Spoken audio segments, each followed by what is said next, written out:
Hello, friends. So I have asked what people want in content, and some people said more flexibility. And I know I have mat classy type people, and I know that I've had just had a lot of leg request things of quads and hamstrings. So I'm going to offer a bunch of ways to warm up your hamstrings and strengthen your hamstrings because before we do any flexibility, we always want to make sure that we're warm. And then I'm probably going to go into a bunch of hamstring stretching as well. And I'm throwing this all together in one live because I don't feel like editing the video. So here we go. We're going to start on our backs. And I hope you have a block because I'm going to use a block a whole bunch. So I'm going to put the block between my knees this way. I have a little cat, it's cat run around time. And I'm going to do various variations with my arms. So here's my first, just really most basic one. I'm going to inhale and lift and exhale and come down. Inhaling up and exhaling down. And I'm also going to change the way my hands relate for this. So I'm going to get just a little bit of movement into my rotator cuff, right? And into the tissue that is connecting my hands into my body, my arms, my fascia, into my heart, into my lungs. So I'm going to go with my hands facing one direction. I'm going to quarter turn them. I'm going to quarter turn them again. And then I'm going to go all the way to the outside. So this is just an extra thing to add, which will help give us a little more movement in the rotator cuff. And especially for women who aging, we tend to get weird shit going on in our shoulders. So this is an anti-weird shit. Here's another version. I'm going to inhale up and then exhale. Inhale, arms up, body down, and exhale. Push. Inhaling here and exhaling, push. Now I'm going to stay up here. Next version, I'm going to circle my pelvis, feeling my weight shifting from foot to foot. And then I'm going to change direction. Now, all of these, if I was in the class, I might just do one or two of these, or maybe even three, and maybe not all together. I'm just going to keep putting them together to just offer you all of this information that then you can use however you want to. So that was a couple. And let me go back to this pelvis circle. When I first started teaching it, I told people to keep their pelvis equidistant from the floor, their hips equidistant, so they're stabilizing in their body. But now I feel like people have become way too overstabilized. So if you offer the possibility of mobilizing those hips, it's going to be very different. Try it both ways, just circling without changing the hips, and then try it with circling, letting the pelvis really move around. So there's a whole lot more freedom in the spine. Feels very different. Listen into your body, feeling what things feel like. Let's just give that a release. I'm going to take my knees into my chest and make circles. So this is great for hydrating up my hip socket, lubricating up my hip. And if I do a lot of work, I want to keep working on releasing, not just putting more and more tension in. So that was a few. Here's the next one. I'm going to put the block between my knees. I'm going to lift up. I'm just going to dip one hip down, and then I'll press through, and then I'm going to dip the other hip down and press through. Dipping down, pressing up, dipping down, pressing up. Then I can also work on rolling down through my spine. Then I'm going to arch on the bottom. I'm going to exhale. I'm going to roll it back up. I'm going to inhale, chest to chin. Exhale, knees away from me, rolling down. So here's another one. Arching, exhaling, roll it up. Inhale, chest to chin. Exhale, knees away from your head, roll down through your spine. At the bottom, lift your waist and arch. Exhale, roll it up. Inhale, push. Exhale, pull. Just try that pushing and pulling for a second. Feel what happens. You should feel hamstrings working a little bit more, maybe quads on the push, hamstrings on the pull. Releasing, coming down, and taking another break from that. So I'm going to go for a happy baby here. And I like my happy baby to be very baby-like and happy and free-flowy. So I'm going to wiggle around. So this is an either join me or learning exercise video, however you want to do it. We're just warming up the hamstrings so that and building strength for our hamstrings. It's hard to find strength building exercises on the mat for your hamstrings. So here's another one. This one I like, but it's kind of harder. I'm going to put again, the thing is that way. I'm going to slide my feet down until my When I go up, my feet are far away. And from here, maybe my pelvis in the middle. Whoa, I can already feel my hamstrings engaging because I had coffee and maybe not enough water. So I'm going to pull back and forth. So I'm trying to go on this incline pull. Hamstrings pulling. The further my feet are away, the more I'm going to feel it. If I sink down, just move up and down, it's not the same as getting the pelvis right there in the middle. So that's another one. This is like, we're going to just do a million exercises. I have to add the stretch in just to release and soften. So everything easy, soften your back, shake it all out. Next exercise, let's do a few. So here's another one. We'll get back to the block in a minute. I'm going to open my feet just about to the edge of my mat. They're wider than my shoulders. Interlace my hand behind my butt. Push the floor away.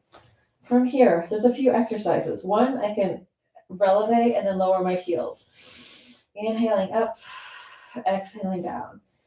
Inhale, exhale, inhale. I'm trying to keep my pelvis high as my legs go down. Next version, I'm going to open my knees wide and then close them together. Inhale, open. Exhale, close. Inhale, open. As I'm doing this, I'm like closing all the way. I'm getting all that tissue, my IT band, to move in different ways. So the really big fascia, the big bandy fascia, is going up and down sort of in this way along our thigh. But underneath that is a layer of really gushy, soft fascia. When we do this, we're getting that cross hatching so that there's movement under the IT band, the first layer right underneath. Gil Hadley has an amazing video on, is it just on the IT band? I think it is. If you subscribe to his Selma Knott's Integral Anatomy, you can look at all of his stuff. I think it's like $15 a month. Highly recommend it. Okay, so that was the next one. Then I'm going to let me talk about that one more time because I didn't talk about it very much. Internal rotation on the exhale, external rotation. So while we're moving the IT band, we're also getting this nice movement up here in the femur head in the socket, right? Probably even our psoas is opening and lengthening down that way and coming in. So psoas connecting into my lesser trochanter, which is the top of my femur head, deep in here. All right, next thing, let's just shake it all out. Get easy in your body. Taking a block, stick the block underneath one foot. There's a bunch of these, okay? That block is a little flat, which actually makes it harder. A higher block will make it easier. Keeping my hips square. I'm going to inhale, press up, and then exhale, fold. Inhale, feeling my legs going that way, away from me. Exhale down. So I don't want to I want to have this sort of feeling of length through the back body. And fairly even in the hips. So I'm not ginching one side, but I'm staying lifted. I would do this then on the other side. There's many ways. You could shift the block back and forth, or you can just do the whole thing. Next version is staying up and pulsing, trying to keep your hips even. So like hip bones, outer, greater trochanter, not getting shorter or longer on one side, just staying even. So I pulse up probably anywhere between 12 and 16 times, and then maybe repeat that 3 times. Then the next version is coming up. I take my other leg off the floor, pointed toes, outward circles with that leg. Circling and circling. Then I would flex and change the direction, going the other way. Pelvis in between my knees and my shoulders. And then pointed toes, pulsing up, going 1, 2, 3, 4, anywhere between 8 and 15. Then with a flexed foot, you could then point and turn out. It's starting to be a little too much for me, and then flex. I wouldn't want to kill this. You want to keep going back and forth. Do it, release it. Do it, release it. Just going to shake it all out and show it to you on the other side so you can layer in your learning. First thing is up and down, keeping the hips fairly even. Energy, parallel lines down your body. Or movement, not so much energy, because we want our energy to be able to cross. But then the next one, pulsing. Probably would repeat that 2 or 3 times. I'm going to come down. I'm going to take a little break. I might throw these kind of breaks in the middle. Just relax, draw your knees into your chest, roll. So really softening and melting for a release. And then coming back in, I'm going to press up, take my other leg off the floor, outward circles, trying to keep my pelvis high. These circles are somewhere between soccer ball and beach ball size. And then flex and change direction, go the other way. You can come down between everything. You could switch the block and keep going back and forth. So there's a lot of options for how you do this. And then pulse it up. Flex, pulse up, maybe 8 to 10, pointed and turned out, pointed and flexed, and then folding it in and coming down. So now my hamstrings are really warm. What do I want to do from here? I want to, again, get into my happy baby.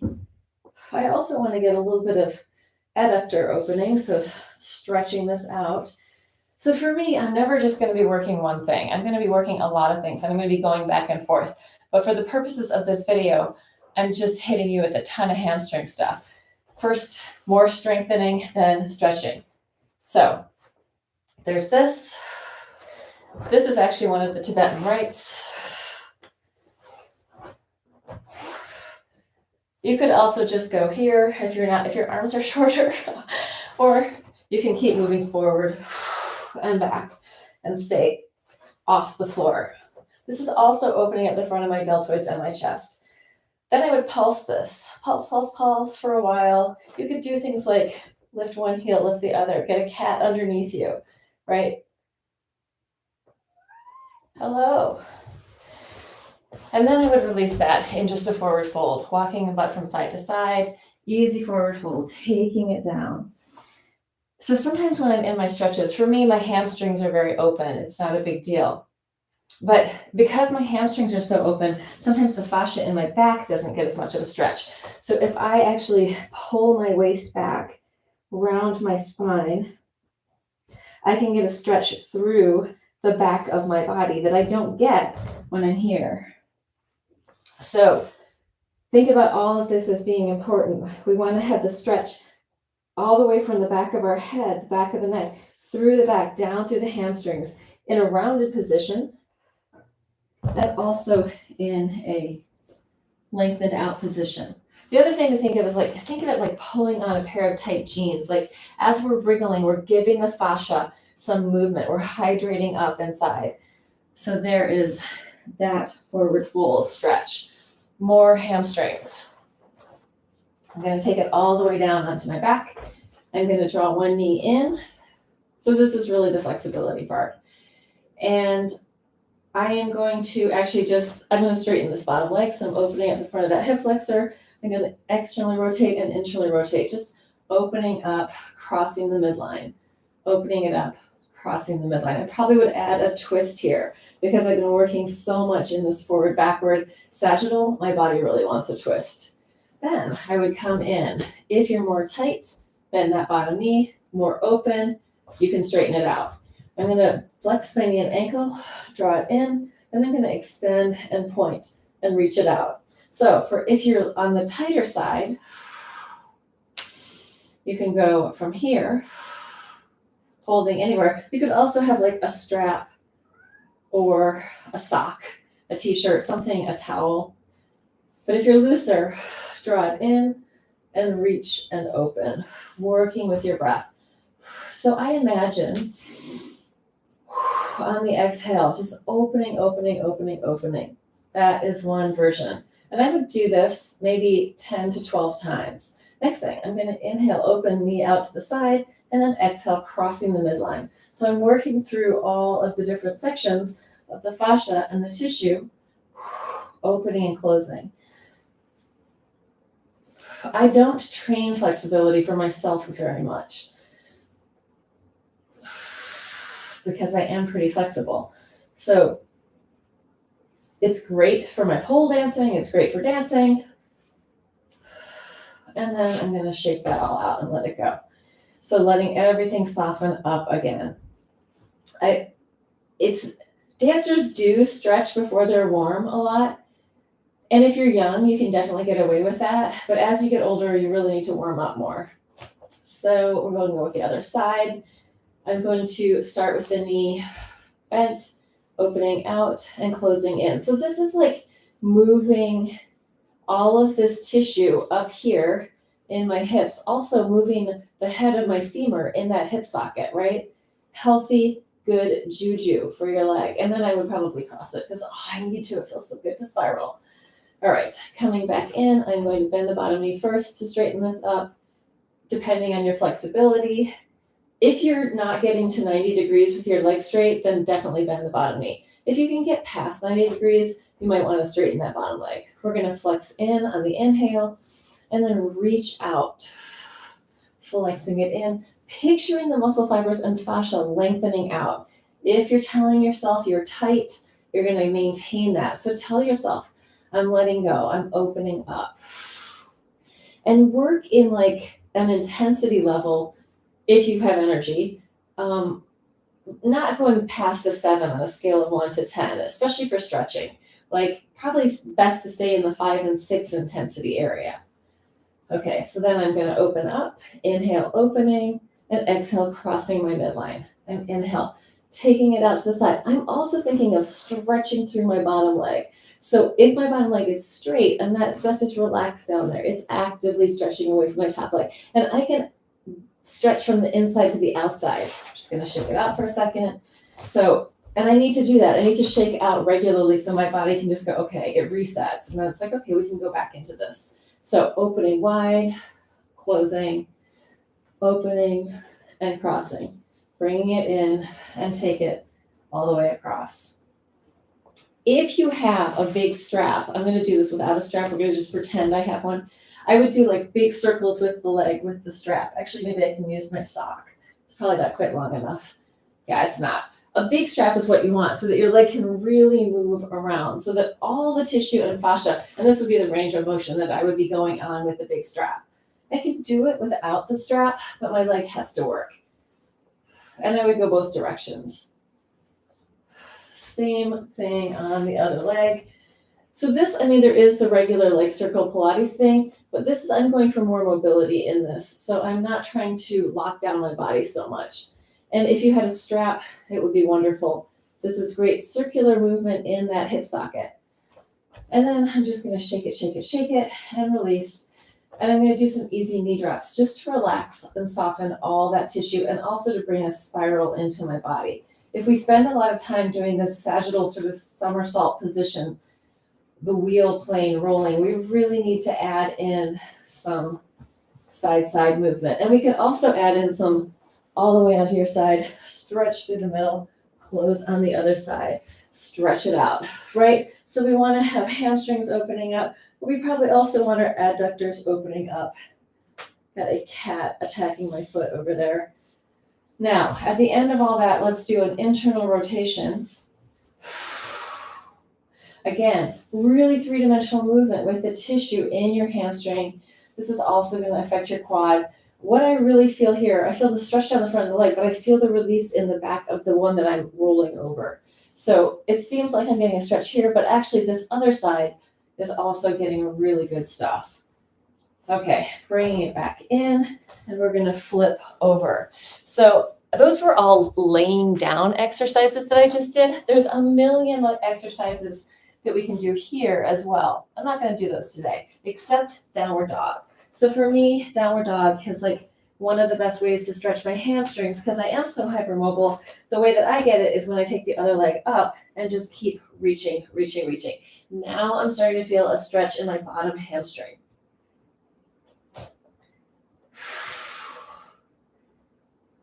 And I'm going to give you one exercise here. I can reach up and then fold down behind the other leg. Reaching and opening, folding it in. Reaching and opening, and I'm going to change. I would probably do 10 of those. Reach, open, and fold behind your other knee. Reach, open, fold behind the other knee. Yeah, so that kind of opening up is going to be very helpful. Finally, coming into a forward fold, shifting from side to side, letting my spine free up. So even, like I'm also stretching my hamstrings here. I'm stretching and moving through my legs. But we are one whole body. So that was my massive amount of information on that was all in like laying down hamstring stuff. And some stretching, feel free to just watch half or the other half of the video. If you are following me, if you are involved in my content, please like and subscribe. I'm still trying to get to 1,000 followers. I'm still trying to get to 4,000 hours so that I can monetize my YouTube channel. And I am also on Patreon at Laura V. Ward. And I really need people to help support me so I can continue to make this content and have a life, right? So please, if you're watching it, thank you for watching, and ciao, ciao.